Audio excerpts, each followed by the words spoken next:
Well, a wonderful good afternoon to you all from Juma Game Reserve. Hi everybody, my name is Marc, and Tara is with me on camera this afternoon. And subtle difference in vehicles, in case you haven't noticed. Actually, it's more than subtle. We're in the new vehicle this afternoon, and it'll be my first drive in the new vehicle. So let's see how it goes, give it a test run. Kaz and Afka are in final control, and we're heading out, starting off with our local herd of wildebeest. And we're hoping to have a wonderful afternoon this afternoon. Please remember to send in some comments and questions and anything you want to add. Even let me know where you're viewing from. Let me know who you are. If you're a new viewer, welcoming new viewers is always a fun thing to do from the jigger. So let us know if you are a new viewer. And that's final control at safari.tv. We'll watch the wildebeest a little while. There's a herd of impala further on, and then we're going to head out and try and find maybe some different routes this afternoon to what we did this morning. Also do want to maybe cover some of the roads I covered this morning, just to see if there are any tracks of some things that might have popped out of the woodwork in the interim. Interestingly, the roads were dragged this afternoon. Well, some of the roads, especially Vuyatela Access Road, was dragged this afternoon, or during the day. Tractor drives up and down, dragging tyres, smoothing the road, taking out all the little corrugated bumps. And it's like wiping the slate clean. So we know more or less what time the tractor was about, and if there are any tracks, we know that they're going to be very, very new. So I think maybe our first task this afternoon, we'll just head up Vuyatela Access Road to see if there's anything been moving north or south, or north to south, south to north. Anything in the way of big pachyderms or medium-sized pachyderms.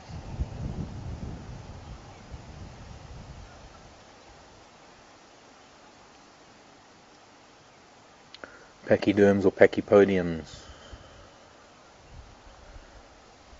Anything pachy, and that's P-A-C-H-Y, meaning thick.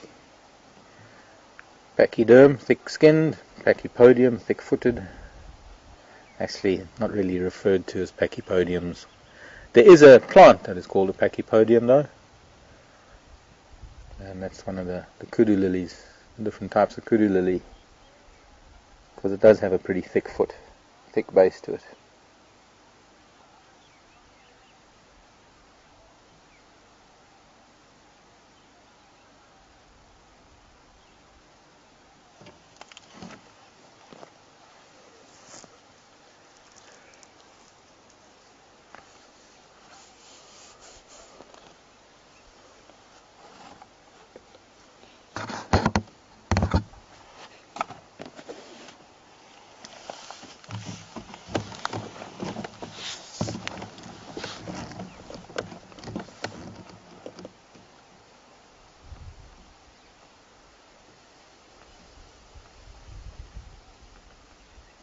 Main function of herbivores like the wildebeest is to take in as much food as you can during the day when the likelihood of predation is at its lowest. Being a ruminant, of course, they're going to be spending a lot of the time when they need to be vigilant during the night, and sometimes during the heat of the day. That's when they're going to be chewing the cud and processing the food. So now at this time of the day, when there's relatively little chance of predators being around and being a danger to them, they can have their heads down in the grass, taking in the food and letting the first stomach process it. Later tonight they'll be out here on the open area once again.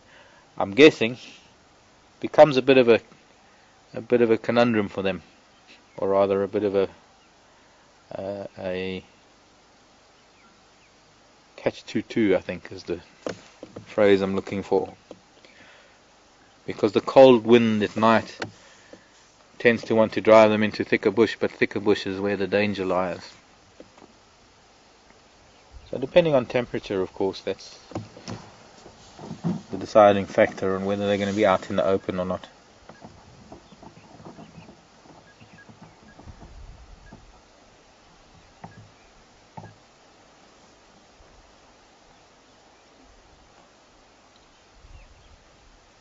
Hello, Mr. Wildy. That's the bull on the far right.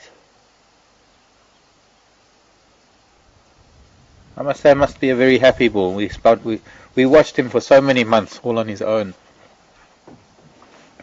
waiting patiently for a family, or rather a group of females and youngsters to come by. And finally they did towards the end of last year. I think it was. There were 6 youngsters amongst the group, if I remember correctly. 6 little tan-coloured impala-sized foals. No, not foals, calves. What am I saying?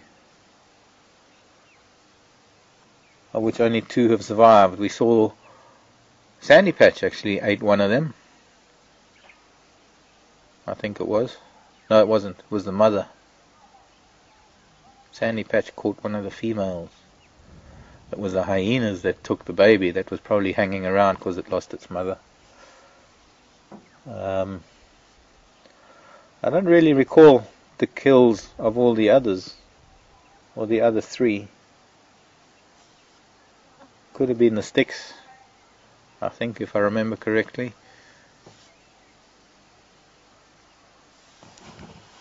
I'm going to move a little bit forward.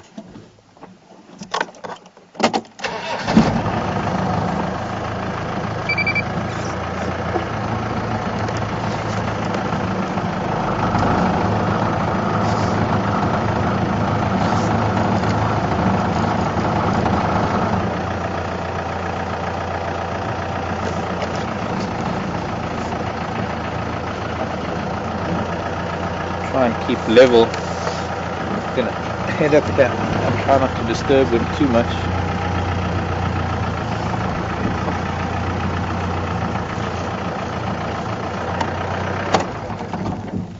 I can see one of the youngsters, on the far left, one of the youngsters also amongst, right here in the middle of the herd.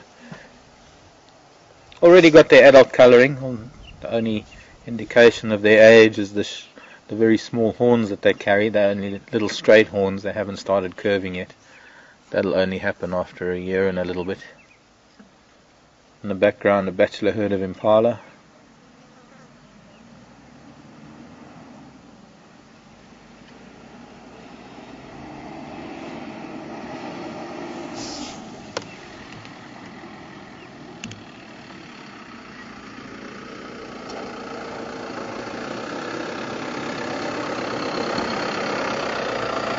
Hello, Million.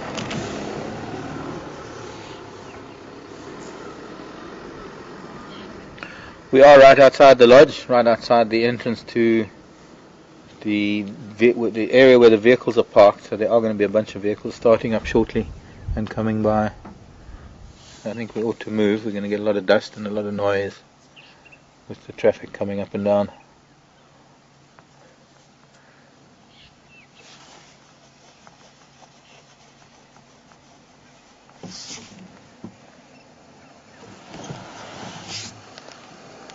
Oh, Shane. Yeah. Minjan. Good. Good. Any Nyamazan up there? Look, I'm coming straight down there to Weaver's Nest. Okay. Oh, you see anything that side?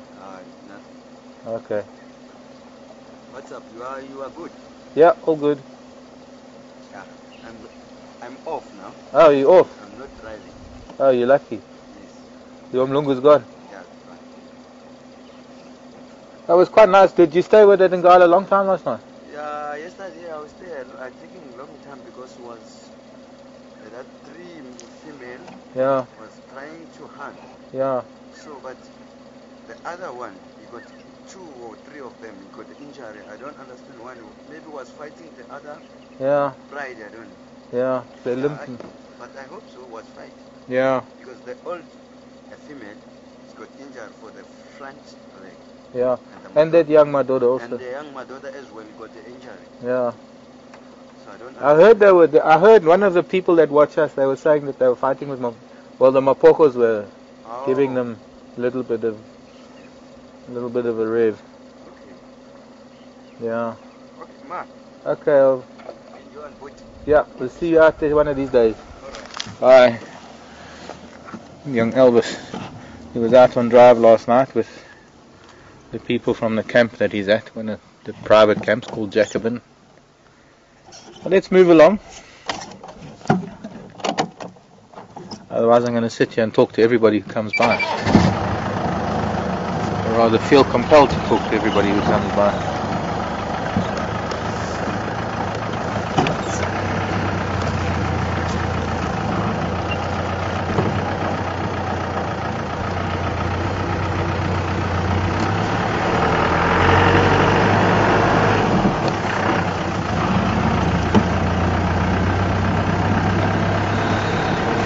Well, Elvis came from Weaver's Nest, didn't see too much that way.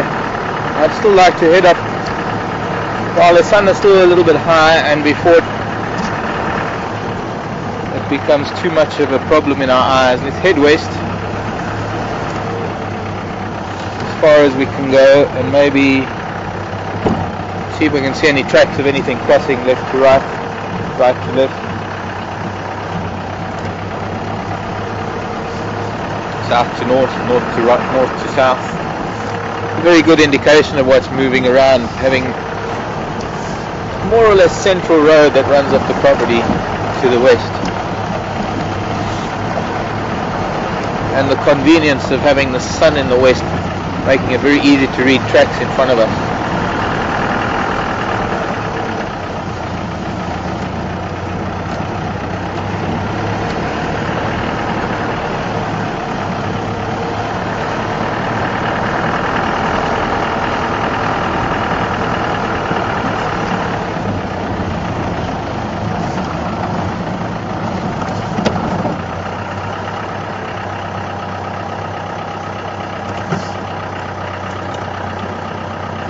Something.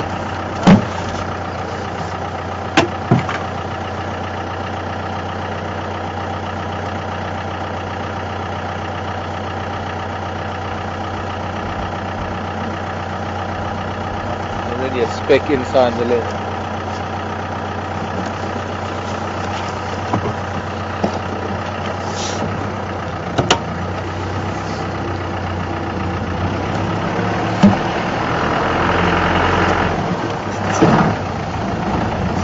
Always looks worse than it is when we're looking into the sun with the camera, because even the minutest imperfection in the lens will pick up a refraction or distortion of light. Normally not as bad as it seems when we're facing away from the sun. There's been a total of one vehicle that has driven this road since the tractor dragged and smoothed it out, so a good chance if anything has moved during the day we're going to find the tracks.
Any idea how far up I can go?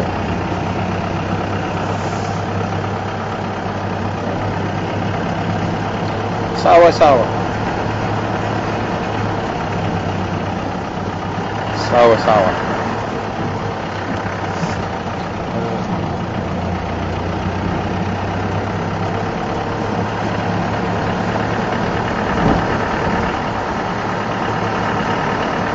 Might get up as far as Aubrey's Road.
Aubrey's Road is. Having said that, let's see something quickly.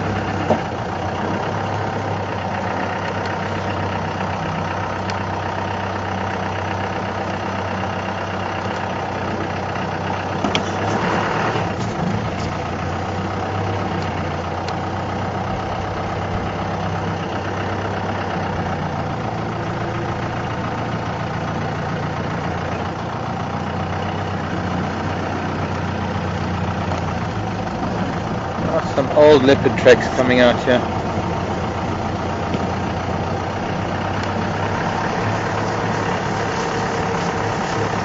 Not young enough, not fresh enough.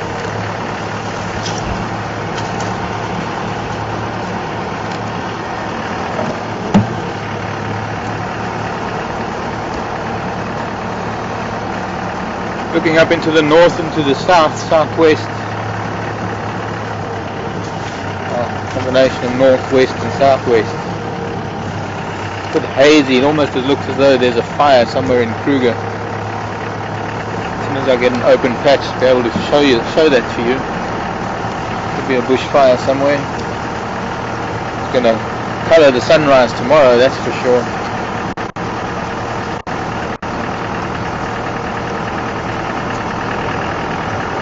Be a red sun rising.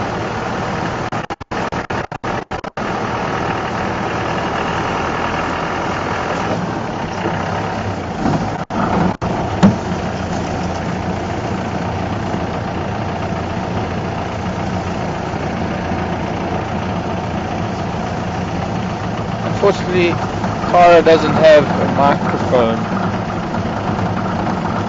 Tara's gesticulating, using sign language. It's so far back at the end of this long vehicle. Sorry, can you use a megaphone, please?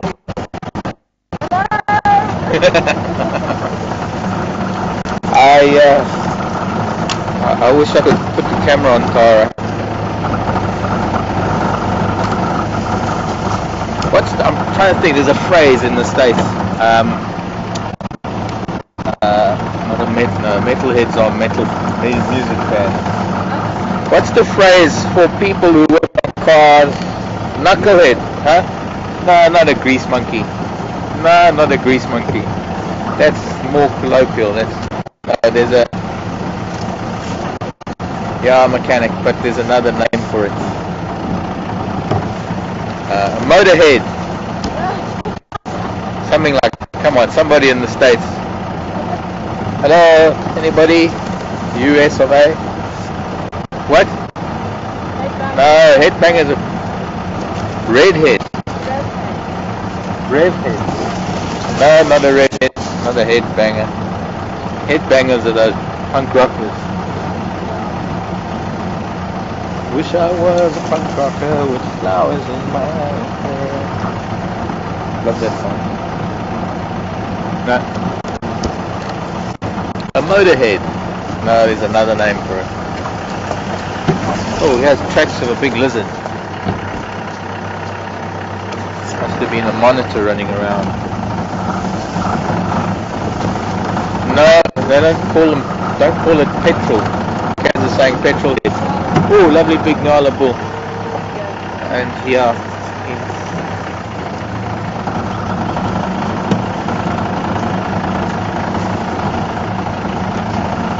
running away. Let's give him a bit of a break, let him calm down. Maybe he'll let us get close to him. Mark 1 for the record books. There's actually an animal on Aubrey's Road. Why do I come this way? Because there are rhino tracks, could be elephant tracks, could be leopard tracks, could be lion tracks. Or there could be a Nyala bull that was heading off down the road. Let's see where he went. He should be around here somewhere.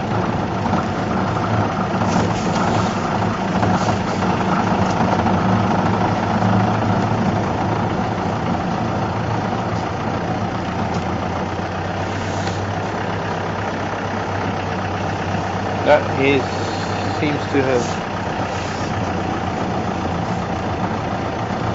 disappeared down a hole somewhere.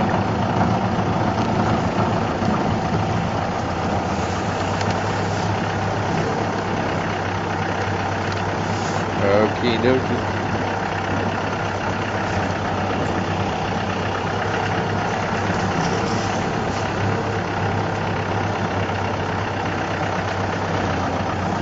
Oh, Ellen. Hello. Tara saying hello, Ellen. Where is it? The lotus. Orange tip. No. Ellen wants to know, when we're looking at tracks, how do we know the difference between a lion, a leopard and a cheetah? It's actually quite simple most of the time. Sometimes it can be a little bit confusing when you've got a young lion and a fairly large leopard. But generally a leopard is solitary, lion are generally lion are in prides, in groups, and so when you find a lion's track that is more or less the size of a leopard, it is normally accompanied by adult lion tracks. And every now and then, of course, there are always exceptions to the rule. Now, Ellen, obviously you missed Tara's fireside chat that time when Tara was doing all the different tracks, because she was giving diagrams and explanations.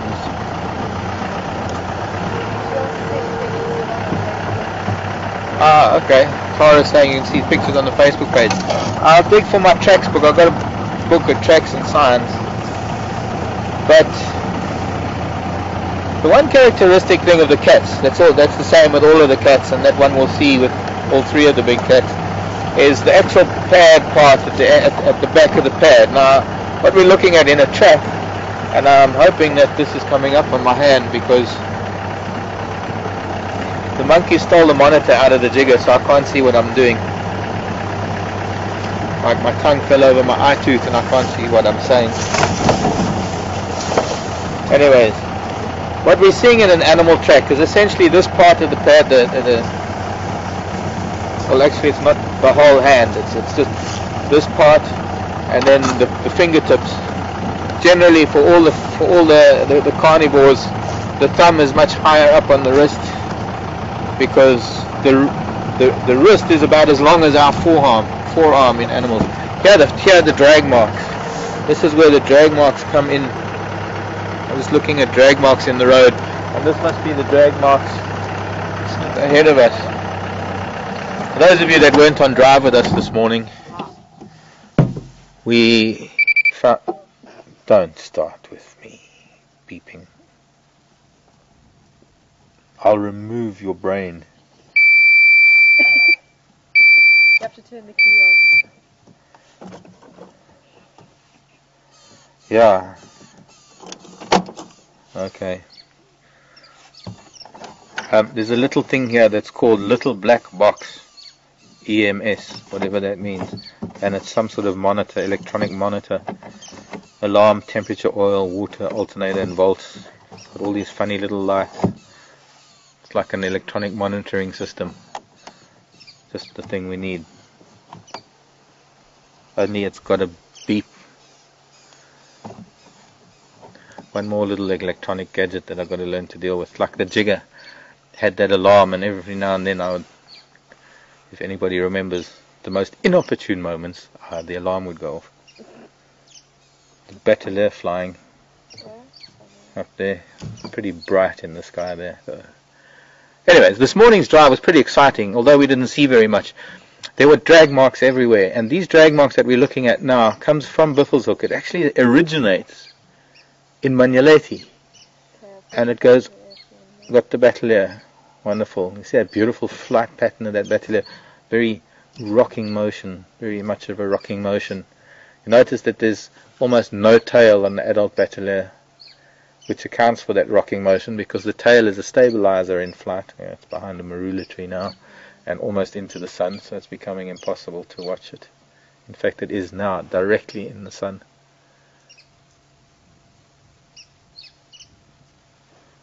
Probably looking at these drag marks. But quite incredibly, these drag marks come all the way from Manyaleti, crossing Buffelshoek, not the entire Buffelshoek, obviously, just the corner of Buffelshoek, from Aubrey's Road, all the way down Vuatela Access Road, down to Gowrie Dam, along Gowrie Dam, past Twin Dams Road down into the drainage line and somewhere there. And then we found other drag marks on Central Road coming from Vulture's Nest all the way down Central Road towards Gowrie Dam as well. And then where they seem to converge, there we found the remains of a genet. It was so bizarre. And then vultures and batelier and different vultures hanging around in the trees. Every corner we turned just created another question mark, and none of the answers were forthcoming, and I doubt whether they will be. Anyways, so much for drag marks. I think I was talking about something before we got to drag marks.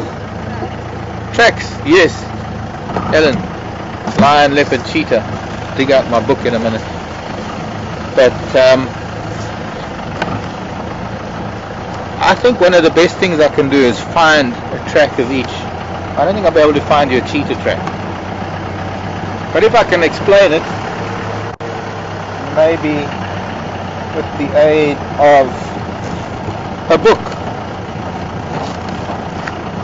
Okay, let's stop here in the shade. Let's do tracks quickly. It'll take us 2 minutes. Not that.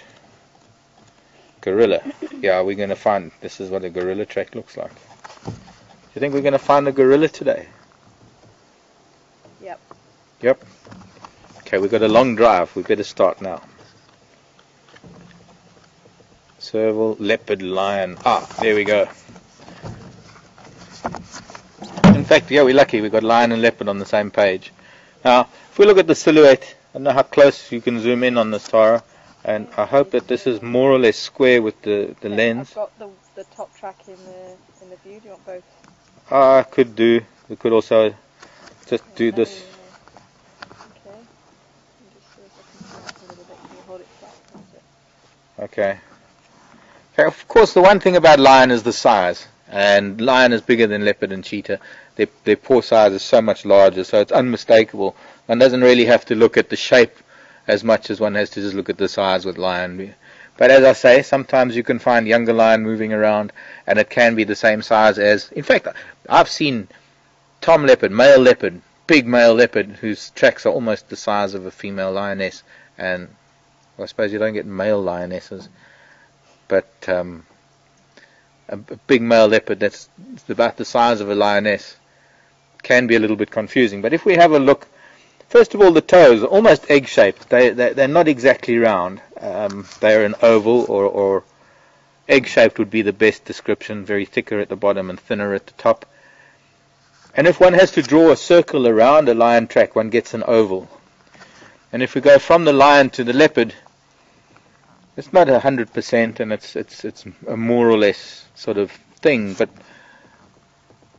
depending on the depth of the sand and the thickness of the sand, very often when it's a very, very thin sand, you only get a very round pad in the leopard's toe, in the leopard's toe prints. Each toe being rather more of a round shape rather than the lion being that egg shape. And if you draw a circle around, or if you draw a line around the edges of a leopard, you get a very, very round circle, as opposed to sort of the egg shape or oval of a lion track. Now, one of the characteristics, of course, of... I was just listening to a vehicle. Sounds like a tractor or something on Biffles of Cutline.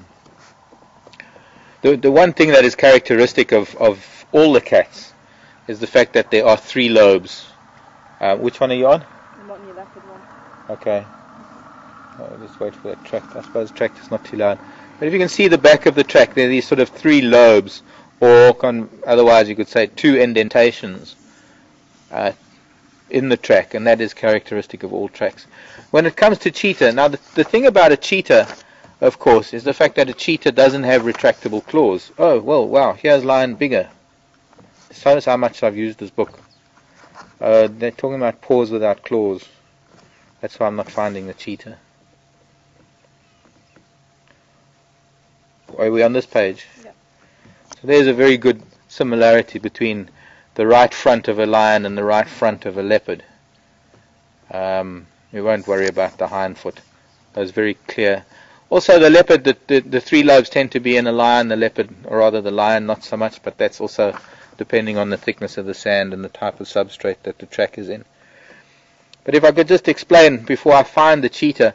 Cheetah have protractile claws. They don't have retractable claws. Cheetah's claws act in the same way that a runner's spikes do. And cheetah, because it doesn't have to stalk, it doesn't have to be very silent, it's hunting in open ground, it's likely to be seen before it's being heard. So a cheetah has got to be able to have these claws that are permanently fixed out to act very much like a runner's spikes, to give it grip for that very, very fast takeoff and giving it grip while it's running. Neither the lion nor the leopard actually run that much for them to need the likes of runner's spikes. They are stalkers. They try and get as close to their prey before they make the strike, and that is why they have retractable claws. Cheetah has protractile claws. It's able to extend its claws, and that's what it will do during the hunt. It will reach out when it's close to its quarry, and it will reach out and stretch out its claws and try and hook the rump to spin the animal or to trip it up. And generally by knocking it with its rump and actually hooking a claw into it, the animal trips in such a way that it sometimes snaps its neck in the fall. So always one finds with cheetah, one finds medium to large. Here we go, we should have cheetah somewhere here. There we go. Spotted hyena and cheetah down here on the right. This is the cheetah. It would be lovely to be able to show you in sand, but of course that's not really possible at the moment. We've got some old cheetah tracks maybe that we'll find on Zoe's Road, but quite distinctly the 3 lobes at the back of the cheetah's pad, indicating that it is a cat, and then of course the claw marks that one will find in front of the toes. If we look at this, is a large domestic dog. It's probably about the size of an Alsatian or German Shepherd. We only really get 2 lobes at the back. The wild dog a little bit smaller. And if we just come over to this side of the page, when we look at our hyena tracks, a very distinct sort of 2 lobes at the back of the pad rather than the 3 of the cat. And well, Helen, I hope that helps a little bit with the differentiation between lion and leopard and cheetah. And the main thing is, really, when it comes to looking at tracks, it's something that you really pick up over time. It's only something that is sort of, once you're consistently following tracks, once you're looking at tracks a lot, following them, learning the habits of the animals, that you really start getting to know them, at a glance you can tell. And it's just something that comes with experience.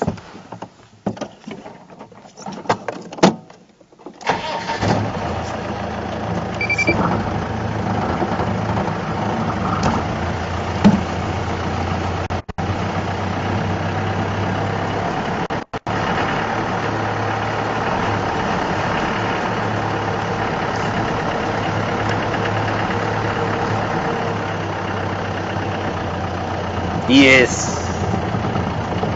Kathy and Tony, a gearhead. That's what I was looking for. Thanks, Kathy. Thanks, Tony. Things I've picked up from looking at Chip Foose's overhauling and listening to what's his name, Chris, whatever, who does the presenting on that overhauling show. Where they take these wonderful old cars from the 60s and do them up. And I just wish they'd come and do my Land Rover up in its classic style. I don't want it turned into a hot rod. I don't want it pimped like they do on Pimp My Ride on MTV. I want it overhauled like Chip Foose does it. Back to its original state as it came out the box in 1979. Looks like our giraffe came this way. Or some giraffe did at any rate. I don't think it was those that we saw today. Let's go and look for them. No, we'll go to that other shortcut rather than Gallagher shortcut. Other shortcut that goes down to Gallagher shortcut. We'll go down towards Philemon's Dip and see if we can find this giraffe. I hope it's not them that have come this way. Gearhead. Oh, golden orb still hanging on for dear life. Yeah.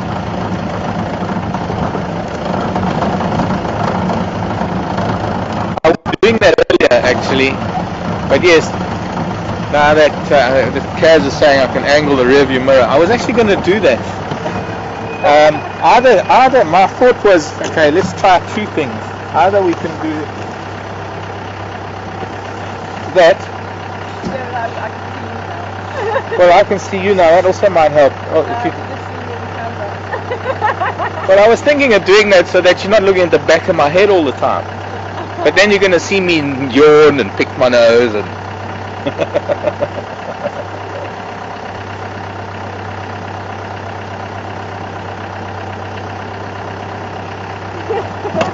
But yeah, I could angle it that way. Maybe, can you see yourself yet? You're probably not going to tell me even if you can. Ah, okay. Yes, nearly, you can see the camera.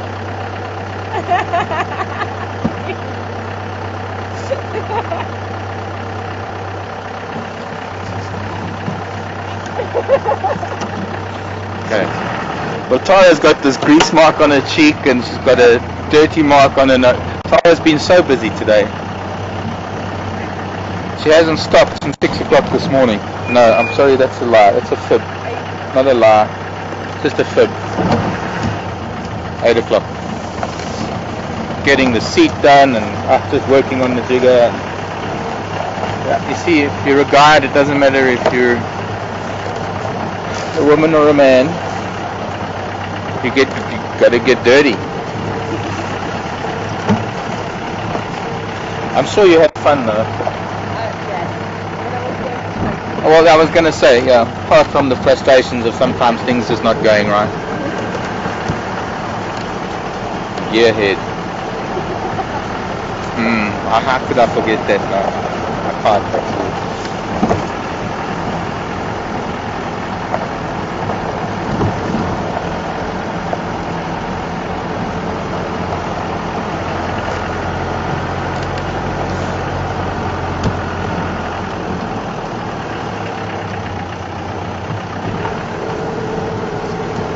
Jody wants to know if lion trip their prey up, or do they try and trip their prey up when they're going for a kill.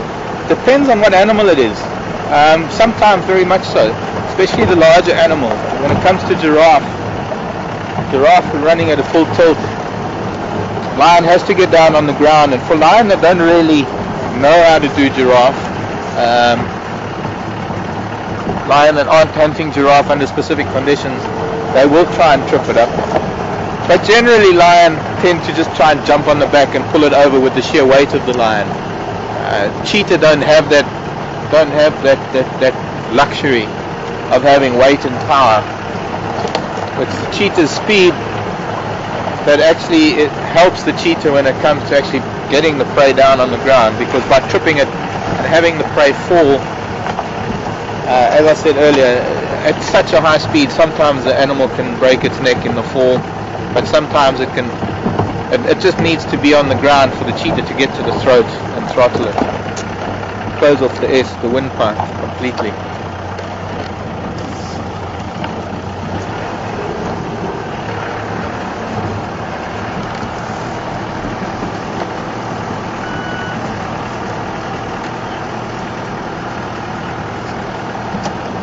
But so very seldom. On occasion, lion will try and trip it up. But mostly, especially with buffalo, there's no tripping up a buffalo. When it comes to buffalo, they've got to weaken it. A lot of the large animals, they've got to weaken it either by severing tendons in the feet and immobilizing it, or jumping on its back and pulling it down. Of course, you get some animals that have the defensive horns and they know how to use them. Or like giraffe, they have a defensive kick from all four legs that can be fatal. So lion are very wary. They've got to get away from those feet and the horns, and sometimes being on the back is the best thing. So very often you'll find footage of lion actually riding the back of their prey, trying to bite into the nuchal muscle, that very big muscle that a lot of animals have between the shoulder blades that helps carry the weight of the head.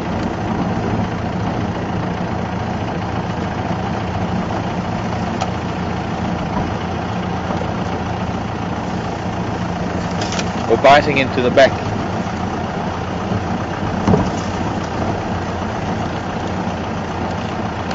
it's not the most pleasant thing to see. In fact, it's a very unpleasant thing to see when lions are killing, because they are invariably killing animals that are bigger than themselves, and it's not like a cat and a mouse. Sometimes one little bite and the mouse is finished. It can sometimes go on for some time, and I know a lot of people are interested to see how the process works, but it is a process that sometimes stays with you for some time, because I don't think any human being can be so cold as to watch something like that and not feel any emotion. Having said that, there probably are, but certainly not anybody who has any affiliation or any connection to or any feeling for nature and wildlife. There's no way that you can watch that and not feel anything. Obviously there are people that have no feelings for it. They just haven't been awakened. They just haven't been awakened to the beauties and wonders of nature.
Still water down here. That's very unusual. Still seepage coming through. Shows how heavy these rains were in late April. Shadows are getting longer. Temperatures are getting quite pleasant right now. In fact, pleasant enough to get something moving around, something like a cat. Move to a different part of the reserve. And just to let you know, we are in South Africa, in the Sabi Sand Game Reserve, and you are watching Safari TV, or the Safari Channel, we call ourselves, and this is live.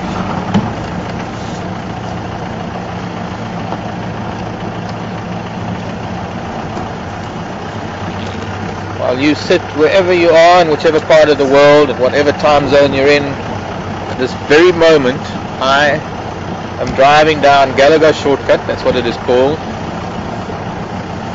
Driving down this little dip where there used to be some water. My name is Marc, and Tara is with me on camera. KS is in final control. No water down here anymore. Seepage was stopped.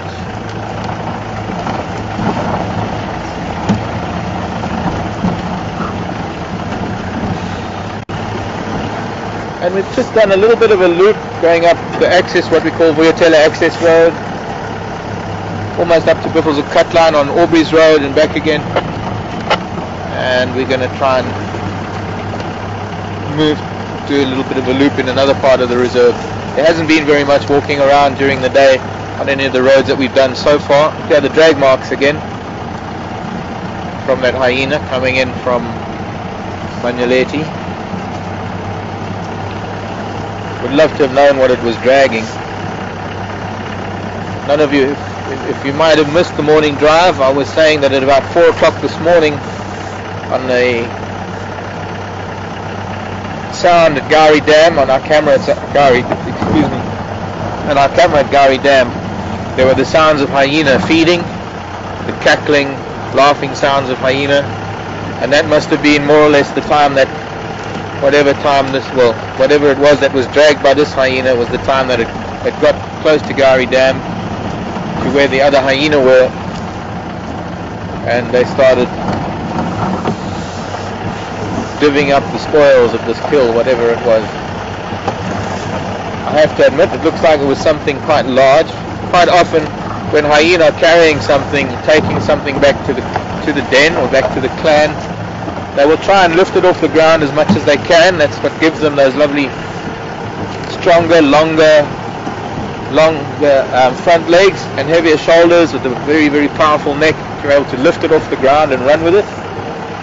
But very often, if they've got something that's a little bit too big for them to lift off the ground, they will drag it. And of course, that translates into the tracks that we see. And sometimes if they're dragging something relatively small and all there is maybe a leg or something small dragging on the ground, there's this one little line or maybe a little line that's a couple of inches wide.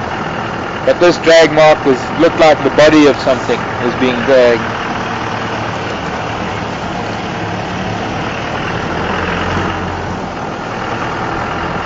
So it was obviously big enough for a number of them to feed off. Hence a little bit of that feeding noise that we heard this morning at about 4 o'clock. I don't know if any of you heard it. 4 o'clock Central African time. Would have been about midnight, I guess. No, 10 p.m. Eastern time. East Coast time, 10 p.m. Earlier in the evening, the further west you went.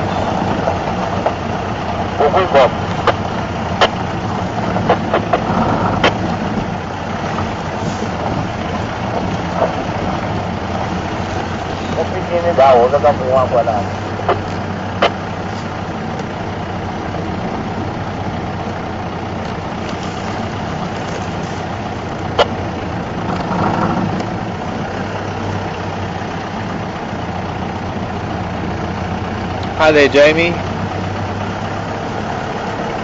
Jamie wants to know that whether the waterholes get dry in the dry season in our winter months. Jamie, it depends on how much water, how much rain fell. I mean, there are a lot of factors here, so it's one of my answers that it depends. Firstly, it depends on the size of the waterhole, and some of the little seasonal pans definitely will get dry. We have seen some of them dry up already. Chela pan possibly will dry up. It's not really fed by seepage.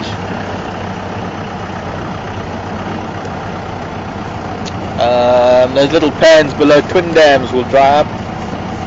But some of the bigger dams, some of the bigger waterholes like Gowrie Dam, Treehouse, Buffelshoek Dam and twin dams are likely to stay. Well, they're going to lose a lot of water, no doubt. We still have warm days, and the warm days are still going to cause a lot of evaporation.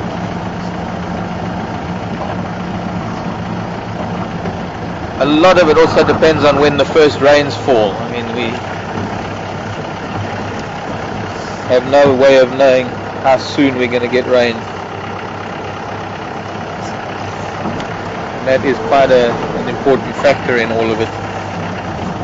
But we had such good late rains that tended to fill up a lot of the water holes around here, so they're going to hold water well into the dry season. Of course, the bigger dams like Gowrie Dam and Buffelshoek and Treehouse will still hold water.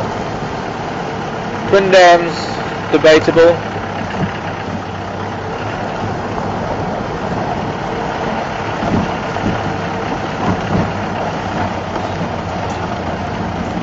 I've heard of impala. Let's stop here quickly and have a look at them. They're actually making their way into the bush, off of the open area. In the summer months, it's kind of the opposite. Sure, the silence is deafening.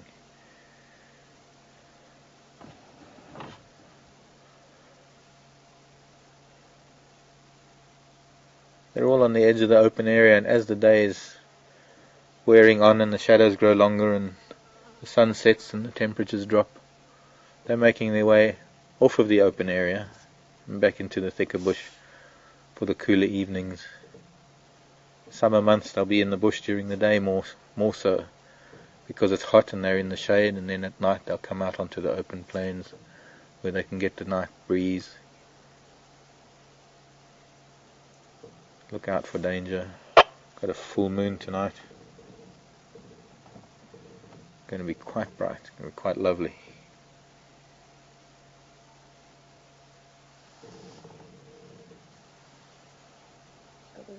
in shot just behind the mountain I'm sitting there. Oh, okay. I don't see. I'm probably sitting a bit too low for that. Yeah. Wildebeest in the background.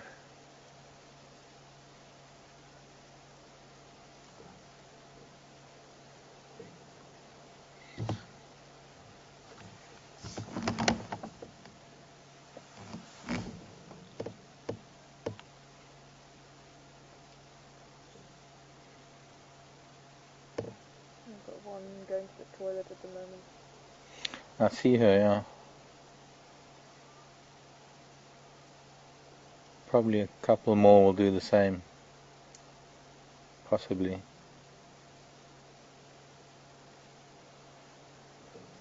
Very often you find animals that live in a social group tend to do the same things at the same time.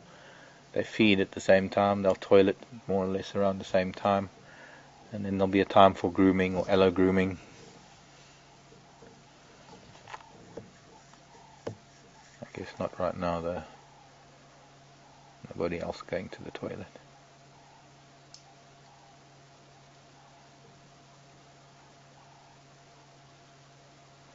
A couple of squirrels kissing on the base of that marula there. I don't know, they've just gone right down to the base of that marula tree. But I see the wildebeest also coming off the open area now, crossing the road into the bush. You still see the squirrels? No. That marula up ahead. Yeah, I've got the marula. Yeah, right at the base of it. They might have gone around the back, but there was one facing down and another one came from the base. And I think I've just got some movement. I can't see them.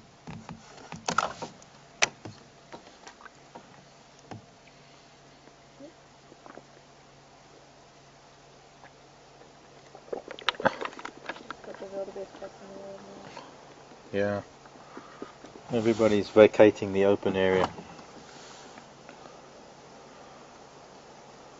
anticipating a cold evening, getting out of the bright moonlight in case there's some predators around. It kind of helps them somewhat more so when in the winter months, in the dry months, being in the thicker bush. As the leaves are, or as the trees are starting to withdraw their nutrients and lose their leaves, and the leaves carpet the ground, of course anything walking around sounds like it's walking on cornflakes. So very difficult, a lot more difficult in the dry season, especially with twigs and dry grasses. A lot more difficult for a predator to approach the animals that are in the thicker bush in the wintry months. Wonderful how nature just all seems to work together. It's not really conducive for them to be in the thick bush in the summer months, first of all because it's a lot warmer and it's a lot cooler out in the open, but also because in the summer months the ground is wet and soft, the vegetation is wet and soft. Oh, there's an African hoopoe that just landed in front of us. It's just behind that dried Vernonia.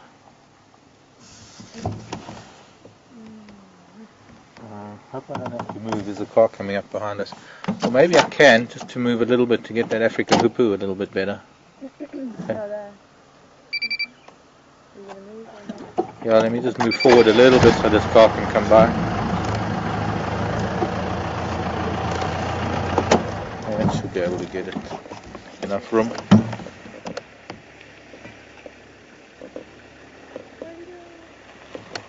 Hoopoe?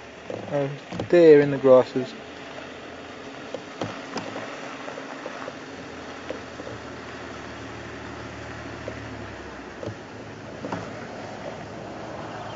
Oh, schön.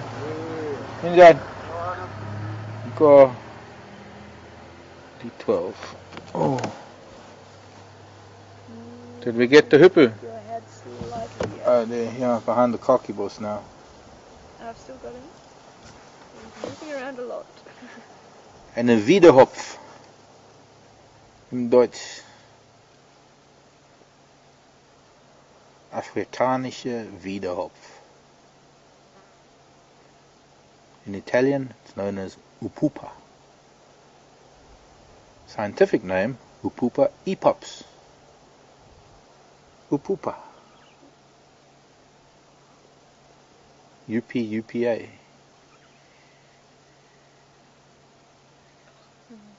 Okay. onward ho. Let's see what else we can find this afternoon.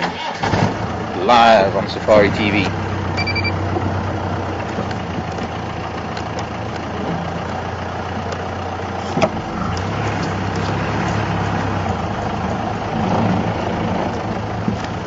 Heron. Okay. Heron. Should we stop for the Wiederhopf again? No, let's find another Wiederhopf. Another bird. I can show off my German. Heron is asking how long have I been a ranger at Djuma. I've never been a ranger at Djuma. But I know what you mean, Aaron. I'm sorry, I'm being facetious there. I've been here with Safari TV since March this year. And prior to Safari TV, when it was Wild Earth TV, I was here for just over a year. So in total, I've been here at Djuma since February last year.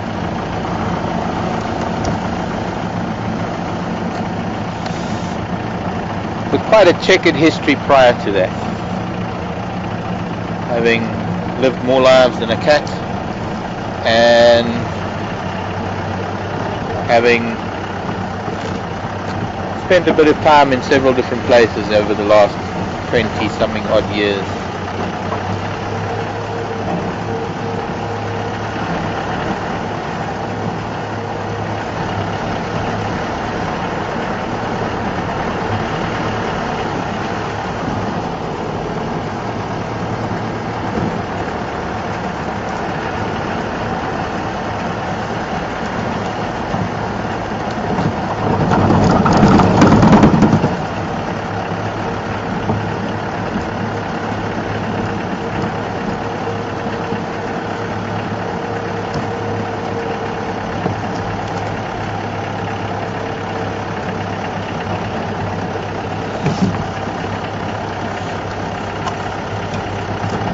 I want to just say a special hello to three very special boys, Joshua and Nathan and Eli, down in Florida. Hi guys.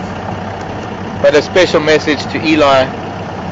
And Eli, a little birdie told me that you're getting a little bit nervous about something, that you're going to go to hospital tomorrow.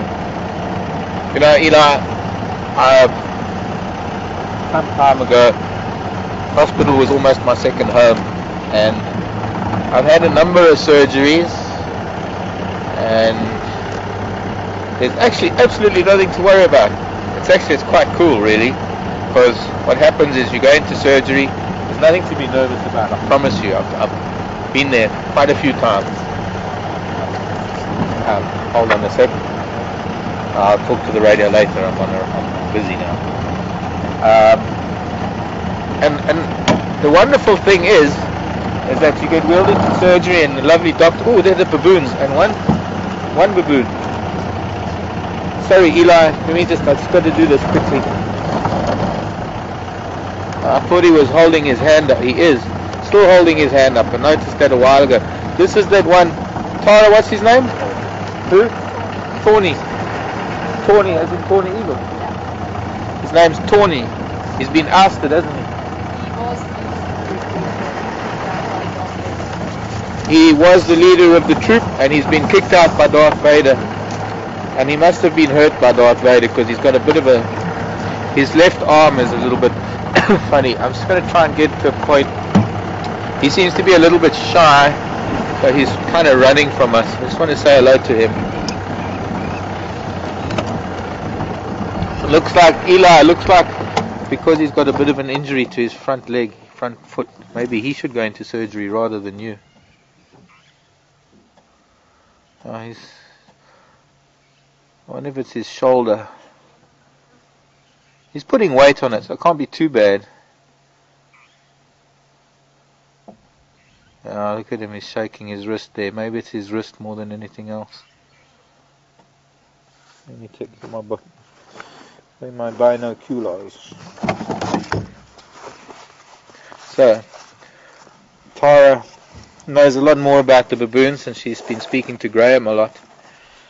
And Graham, of course, Graham Cook, He's been studying these baboons a lot lately. He's been filming them, so he's very clued up on what's happening with the troop. Of course, a good indication that nothing is broken is if an animal is putting weight on it. It's actually hard to call a baboon an animal since they are primates, and that's not a leg, it's a hand and an arm, because their bone structure is very similar to ours. Am I in the way?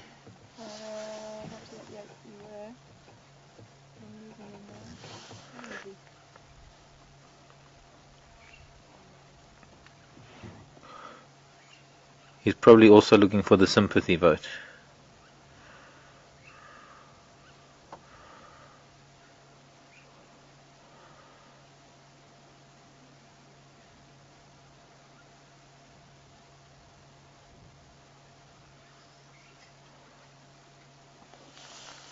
Oh, here come the rest of the troop, actually. We might as well sit here and watch. The whole troop are going to come by. Probably they're behind us on their way through. Oh, bang shoot. All of them. Youngsters playing behind us. They're going to be coming on the left and the right. We'll just sit quietly. We don't get to watch the baboons very often.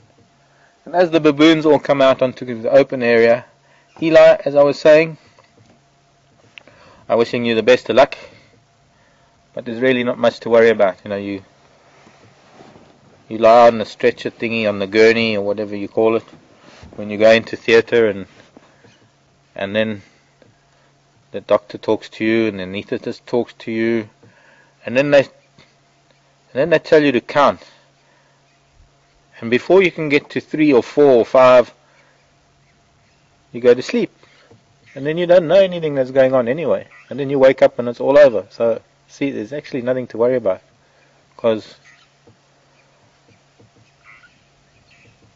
you don't feel a thing.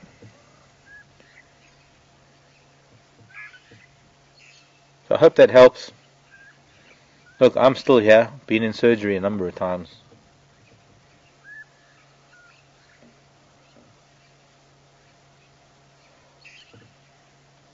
Sometimes to put me back together again, and sometimes for like a procedure like you going through.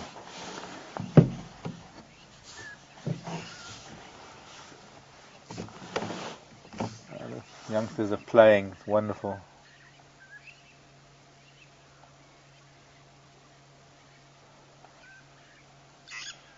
Beautiful light for the late afternoon and the sun coming through their hair, their fur.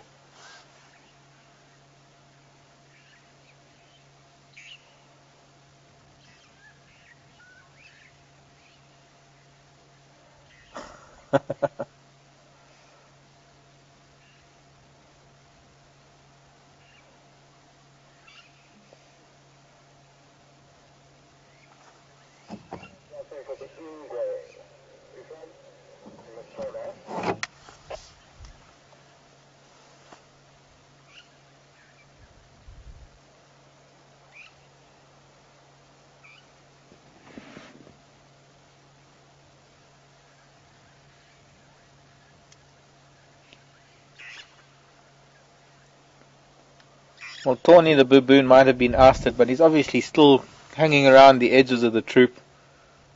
I guess one of the reasons why he was trying to move fast was he's just trying to keep his distance from them. Still relying on their warning calls, still relying on all of their eyes and the safety of the proximity of them, although he's probably not allowed to socialize with them at the moment.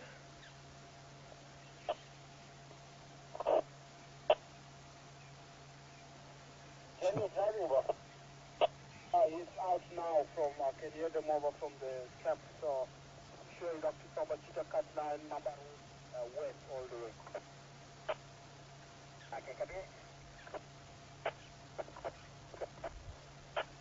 I think we need to move so we can get to see them playing a little bit more. Gonna try and move down to a little bit west of them so we can see them in better light. Oh, sorry. So you ready to move?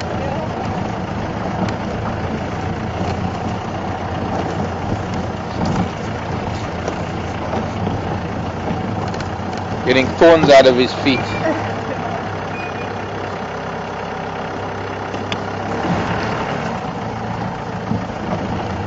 like it's the whole troop.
Shalom, Monty.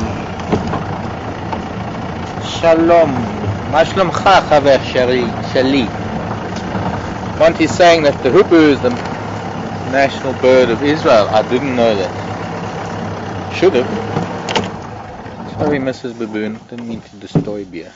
So would this be Darth Vader? I'm not sure. I still don't know how to distinguish between them. It's very difficult. I'd like to see the Gary gang. Yeah, the Gary gang. The reaction of... Oh, they're so spread out now. I thought we'd get to see the children playing as they came by, but they're still dawdling at the back there. It's interesting. I just want to watch what this female baboon and this big male as they walk into the herd of the impala. Just in the background we've got Yuri's house and the mast. Can't really see where Tara's got. Okay. Impala giving the baboon a little bit of space.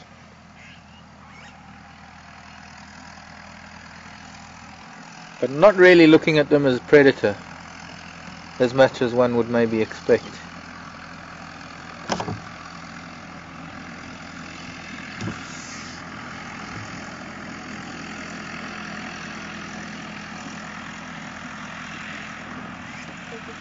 The number of times. Yeah. She's scratching in a... They're obviously less concerned with the female than they are with the big male. There's no chance that female has the wherewithal to bring one of them down, but the big male certainly has.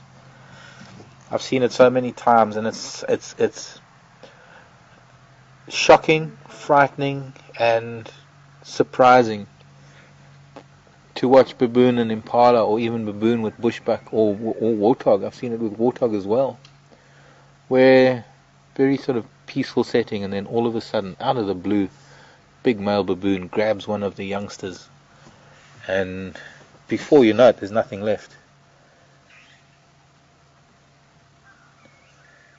And baboon are not like the cats or the dogs. Well, maybe not so much the dogs, but certainly the cats. The cats do have a habit of trying to kill their food first. Unfortunately, baboon don't. We've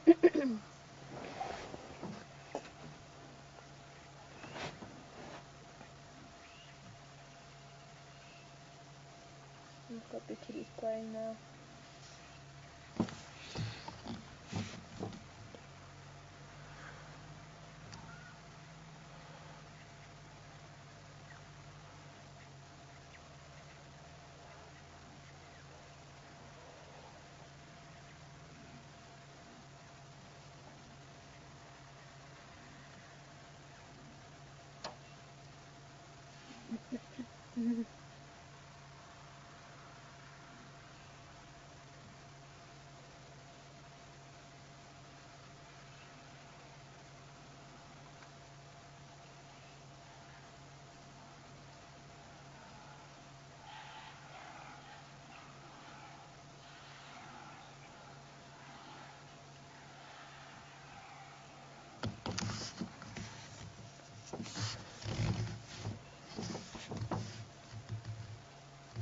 Hello, Mike. Is this Mike Ward? Mike's wanting to know. I think, yeah. Hi, Mike. Mike's wanting to know whether baboons hunt in a group or whether they hunt alone. Generally, it's alone. Generally, it's the big male that does something. I haven't yet seen them hunting collectively. I've seen film of them hunting birds, flamingos, funnily enough, on places like Lake Naivasha or Lake Natron. One of those East African soda lakes with all the flamingos. Seen film of baboon hunting them, catching flamingos.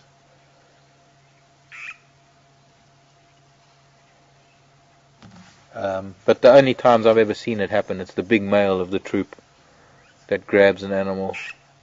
Very much unlike the chimpanzees, of course. The chimpanzees, when they hunt, they'll hunt in a clan and have hunting strategies where each member of the clan has a specific function within the hunt. Very much like lion as well. You often have the alpha lioness as the one who sets up the hunt in such a way that she's the lioness that does the killing, brings it down. It doesn't always happen that way, but it's the way they try and do it. And the other lionesses within the pride tend to be the decoys, the ones that become visible and tend to chase the animal into the ambush for the big adult, the alpha lioness.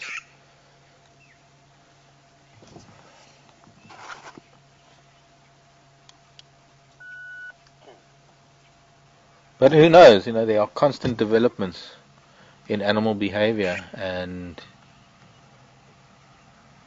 the evolution of animal behavior.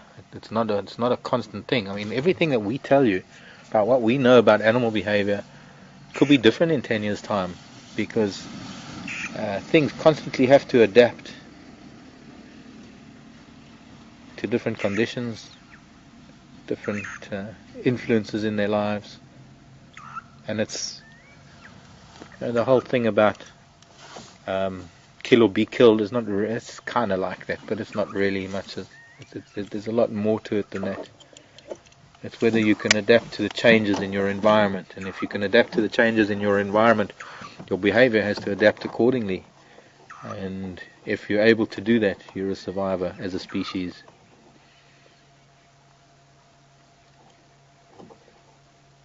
Youngsters are having an absolute ball. I think we need to get a bit closer, Tara. I was hoping they were going to move this way, but they all seem to be having a wonderful game there. And I think, I don't know, how is it?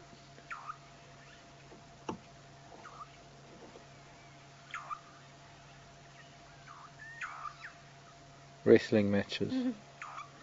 Some of the adults are grooming. The youngsters, the grooming is not that important for them.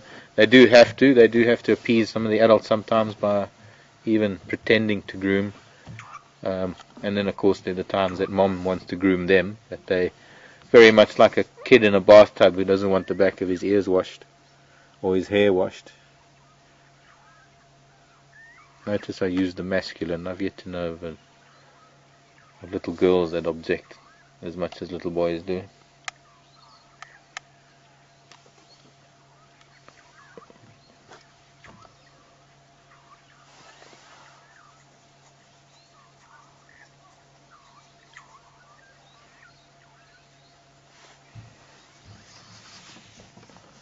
RCA. You need to tell us the name one of these days. RCA. Oh, Randy in California. Rudy's brother. Maybe I should have known that. I don't know if it's other Randy. Anyways, what are baboon predators? Randy's asking. RCA. Well, let's see. I'd say one of them, it depends on the area. One of my depends answers. Here in this part of the world, lion and leopard, believe it or not, lion are able to catch baboon every now and then. I've seen it happen. The lion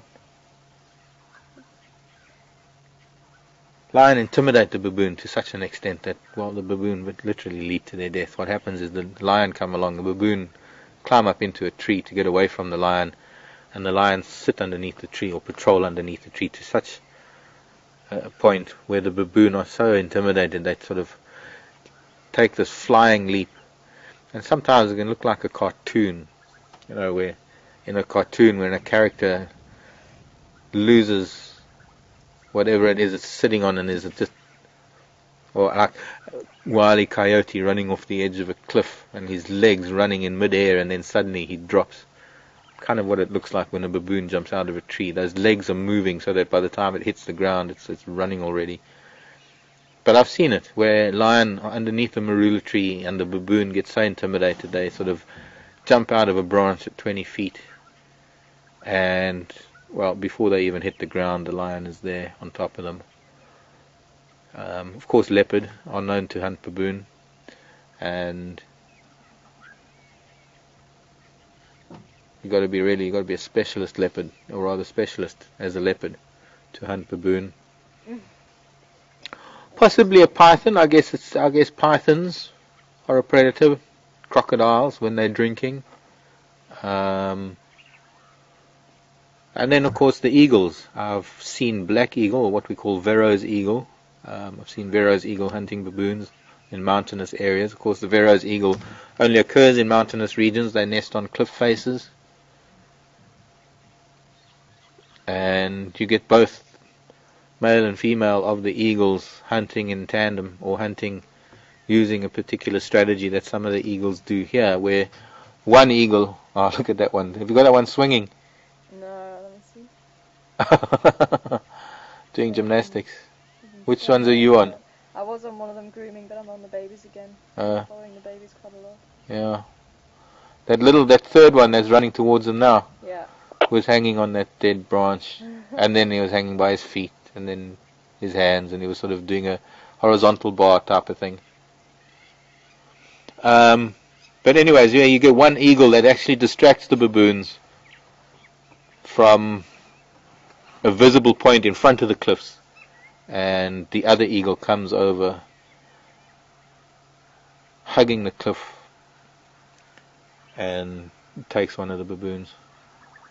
And the Verreaux's eagle, Impala rams going crazy down towards the dam.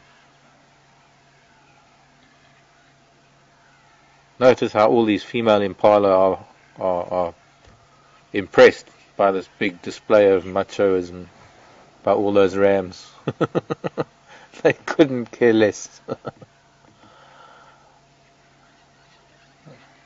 There's a lot of displaying. I mean, it's like, I don't know. Doesn't change. Doesn't matter what animal you are, humans or impalas. Boys always trying to impress the girls.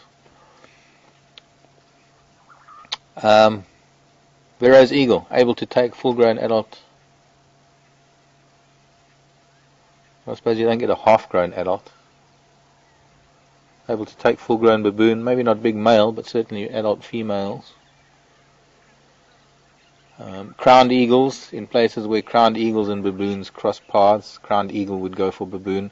Crowned eagle, one of the most powerful of eagles. They've certainly got the broadest of wingspans. There's a bit of a king of the castle game going on. Let's see if we can.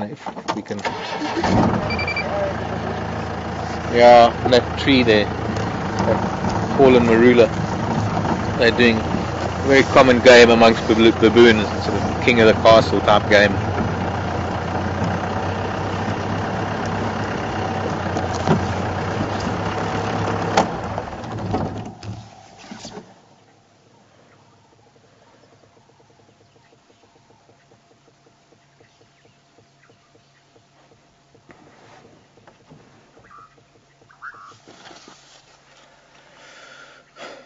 Afternoon stations, could I get an update please?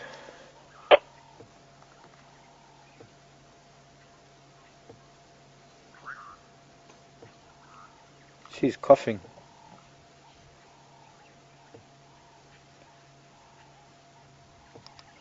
I guess not.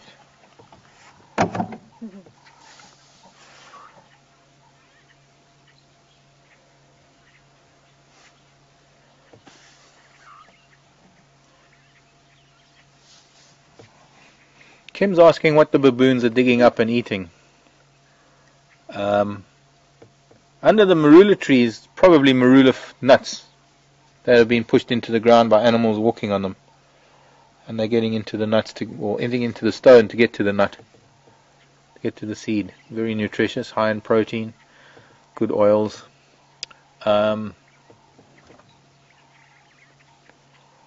Could be grubs, but one would have to really see what it is that they're taking out of the ground to get a good enough answer for you. Am I in the way now? Nope, not yet. Are you still on those? I've got the ones ahead of these. I just dropped out of the branch. Okay.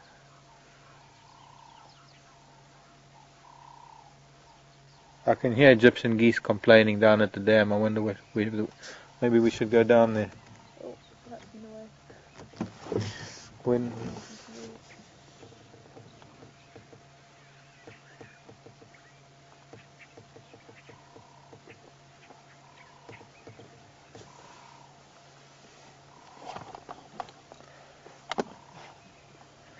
Lee's asking why baboons need protein in their diet and how often do they hunt other mammals. Well, baboons are generally omnivorous. I mean, they do eat a lot of insects and probably other small vertebrates. But every now and then they do get a little bit of a protein deficiency. It's not a very common thing at all, Lee. It's not very common at all.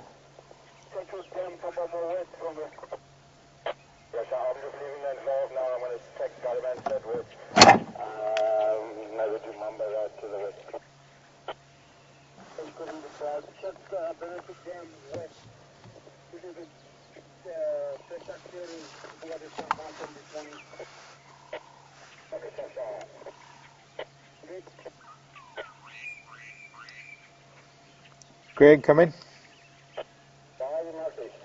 How you did? Good, thanks. Any update for Western Gowrie, do you know?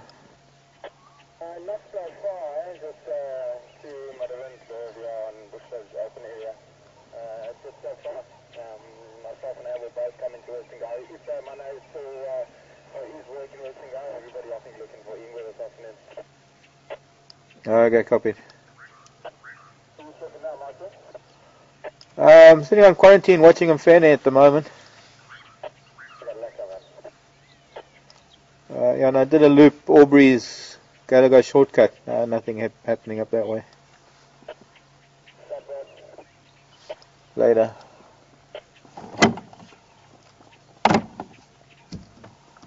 Oh, the geese have stopped. But anyways, let's move on.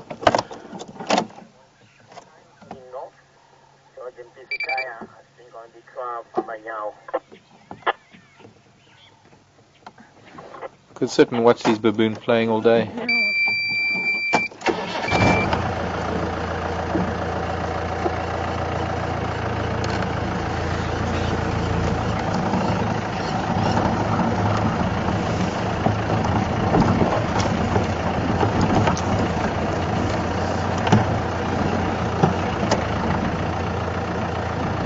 Excuse me, children, coming through.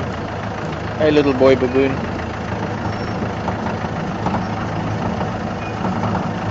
Excuse me, I'm a doctor.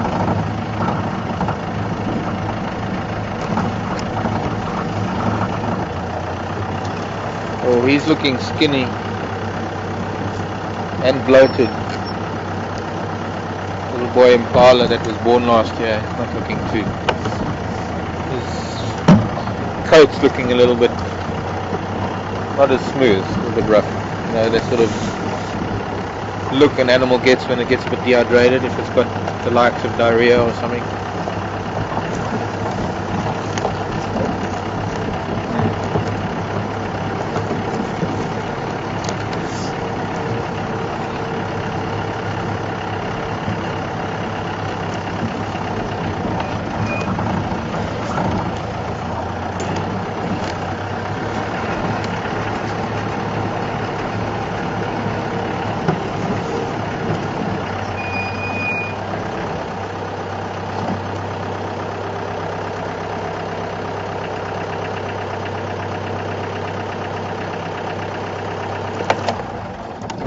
Let's see if these impala are going to spar. I'm just looking at this one ram.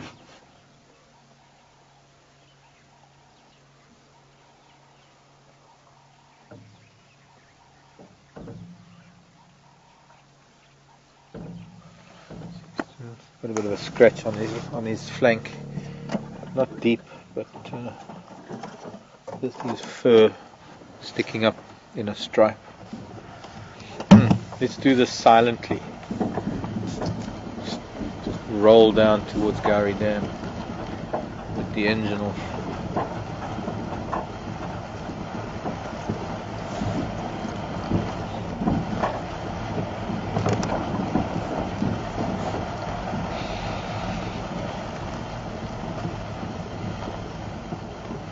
Drag marks.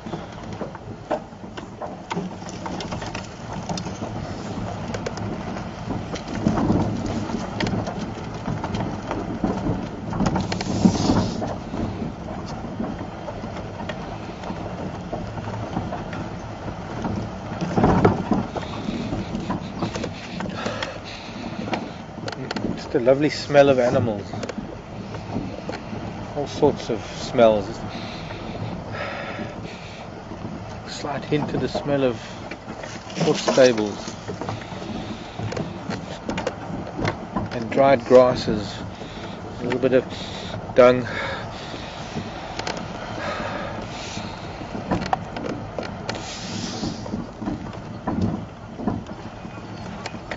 while I'm here, I'm just going to have a look. I can hear the geese shouting.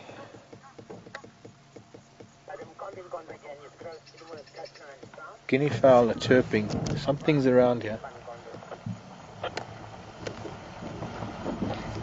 Tramping around here. Time for Mishu or Induna to show their face.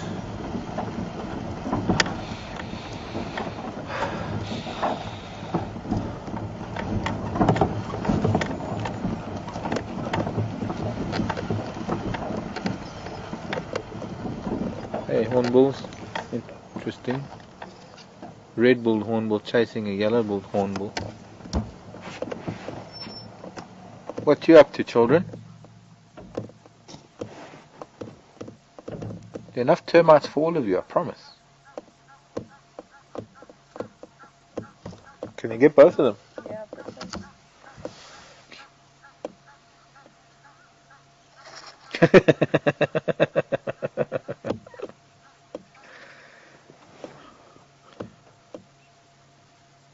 Cheeky red-billed hornbill doesn't want the yellow-billed hornbill anywhere near this pile of dung with the termites.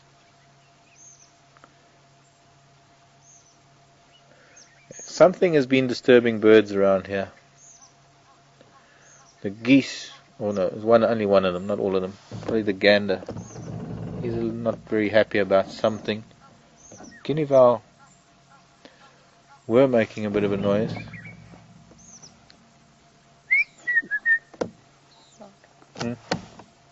Who? You? That's...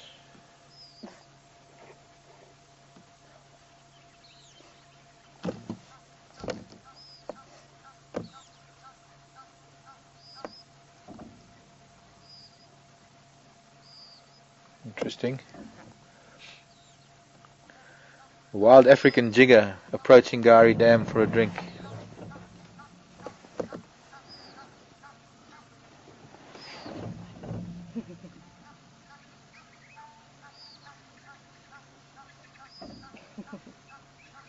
Herman and Afka.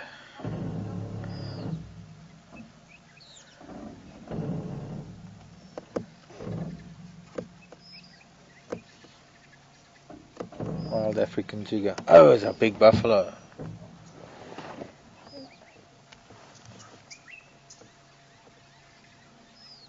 He's a little skittish. Look at that lovely light on him. Wow. And off he goes down into the drainage line. Let's go see if we can watch him down there. Interesting, because if there's anything down there, it might be displaced, dislodged.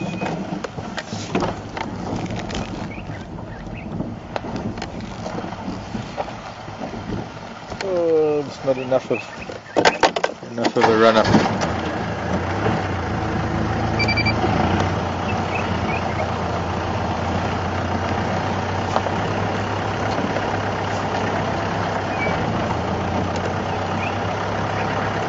He's disappeared.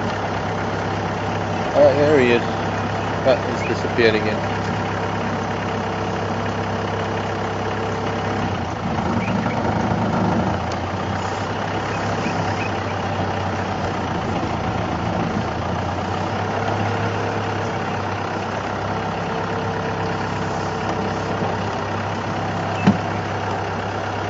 I think I'd be better than see Herman because I need to get the spotlight from him.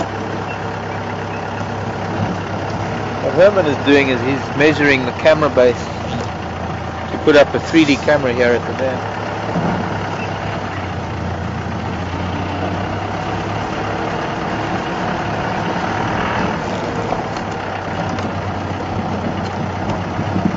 While I'm talking to Herman, you can watch the hippo.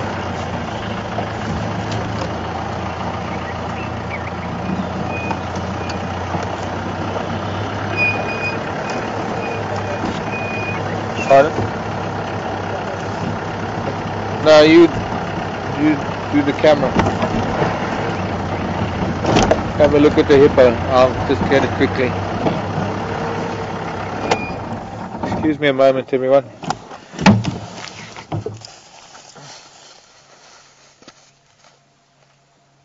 Hello.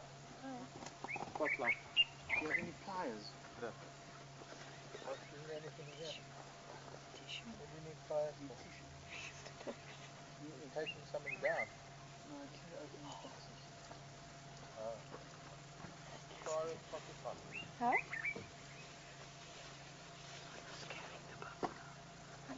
I'm scaring the buffalo.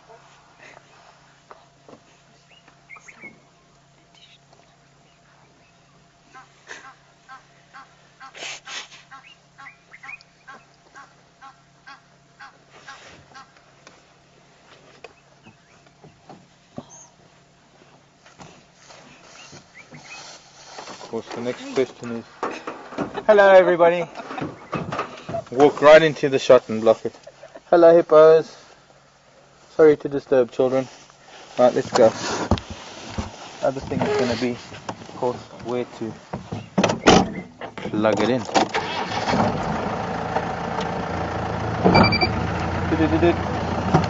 What's up? You getting hay fever?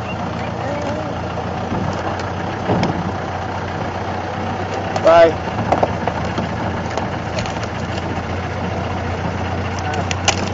Bunker plan west over route. Down west of west.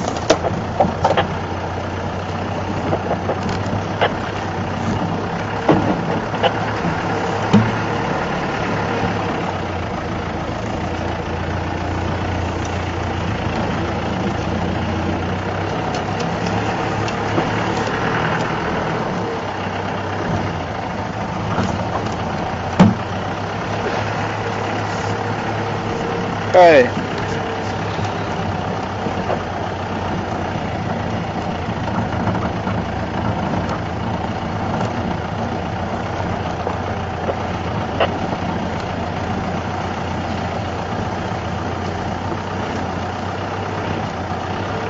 Sorry guys, just getting out here PC and I only got the end of that.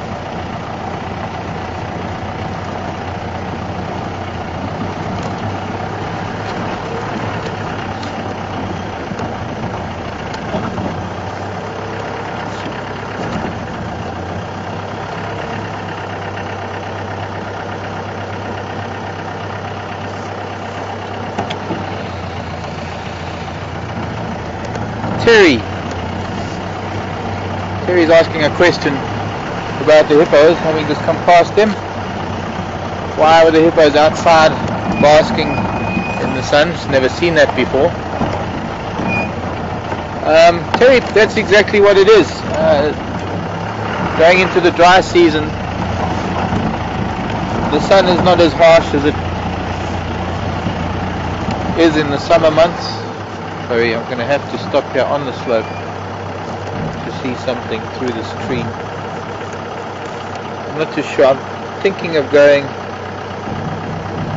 Oh, it's an adult bachelor. Let's go Central Road. There's still something happening here. This is where we saw the vultures down this end this morning. And now there's an adult bachelor here.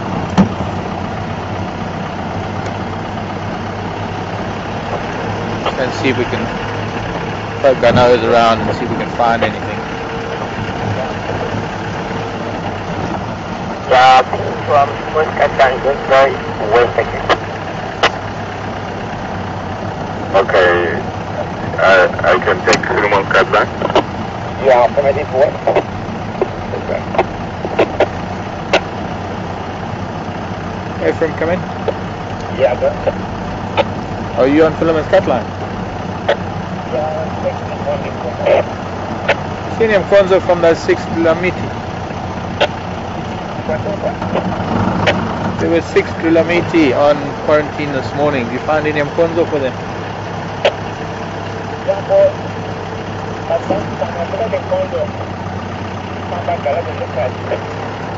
Yeah, I saw that. I was thinking it was the same. Okay, thanks.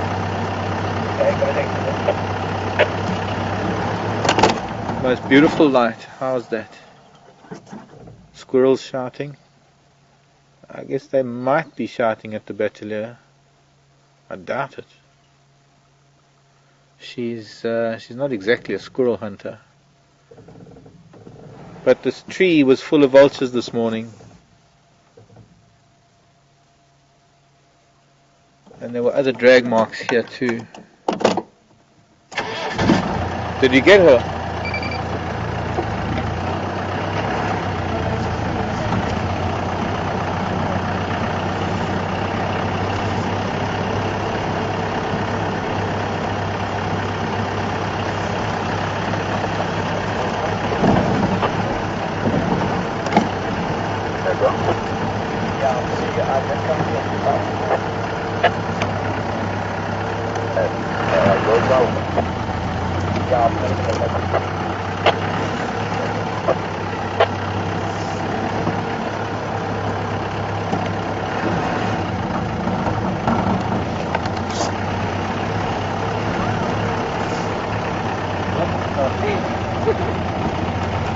Mew like a kitten.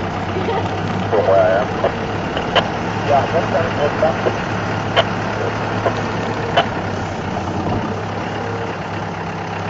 Something went on here last night, or yesterday. Evidently there were vultures hanging around yesterday as well.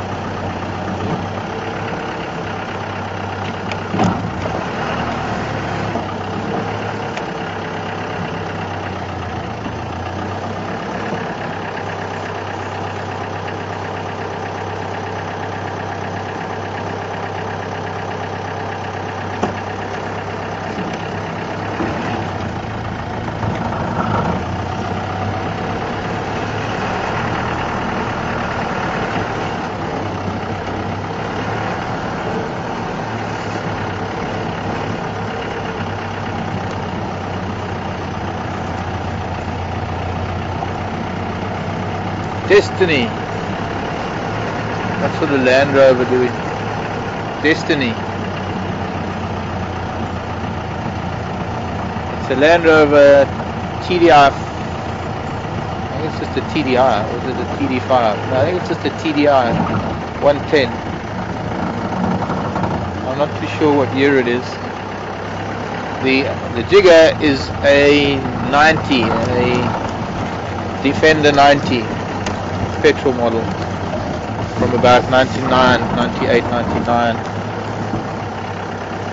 We can't forget a very special little canvas top Series 3 back at camp. And then there's the Babalu, which is a Land Rover Series 2 short wheelbase. And then we've got a new addition. Afka's arrived in a Series 2A station wagon, older than mine. I'm going to poke my nose down here in the drainage line quickly, just in case. I think I was still talking about the hippos basking in the sun before I was interrupted by a batelier. Doesn't take very much to interrupt me. I interrupt myself.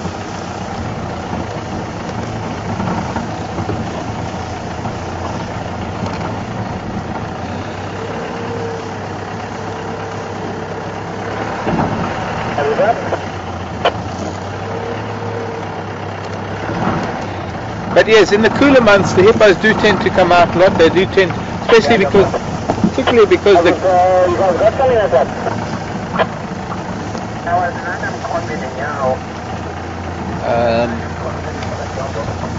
Sorry, listening to the radio. A couple of reasons. First of all, the temperatures drop, so hippo can afford to be out of the water a little bit longer, or in the daytime more so than they can in the summer months when it's so hot.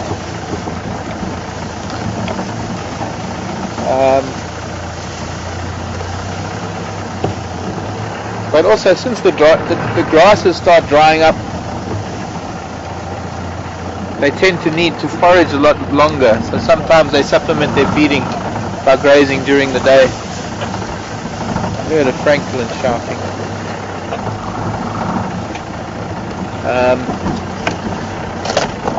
Oops,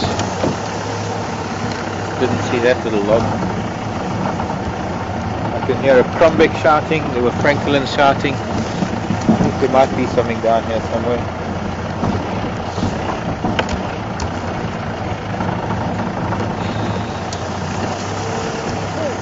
What? Monkey. I see a vervet. What do you see? I don't know. Oh, there. It looked very much yeah, it did. leopard shape. It did. I saw the branch moving, but it's not. But I'm smelling something. It did give me a fright too. There was a leopard standing there. But there's a monkey up there, and they're not saying anything yet. No. I saw the movement. There's been a crombic shouting. Let's sneak through here and see what we can find.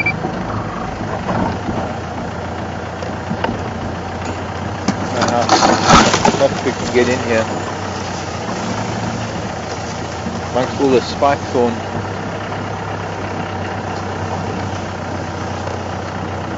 Ideal place for something to be lying up during the day.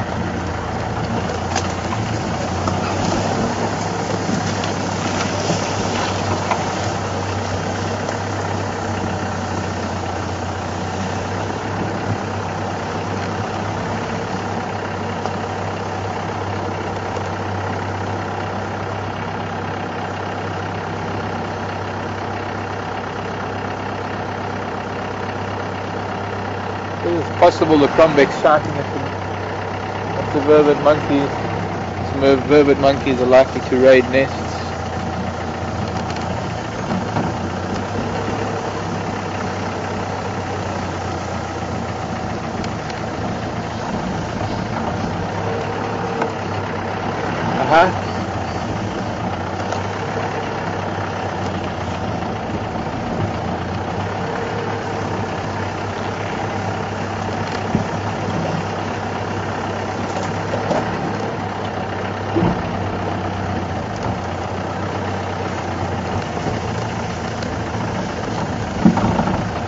Destiny.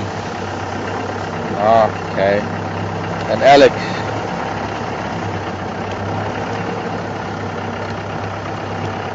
Interesting question. While I'm looking at tracks, let's head up on Central Road. Pardon? There were hyena drag marks there this morning.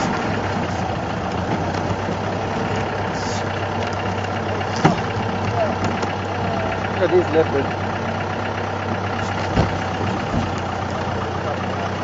Yeah, it's one of the boys.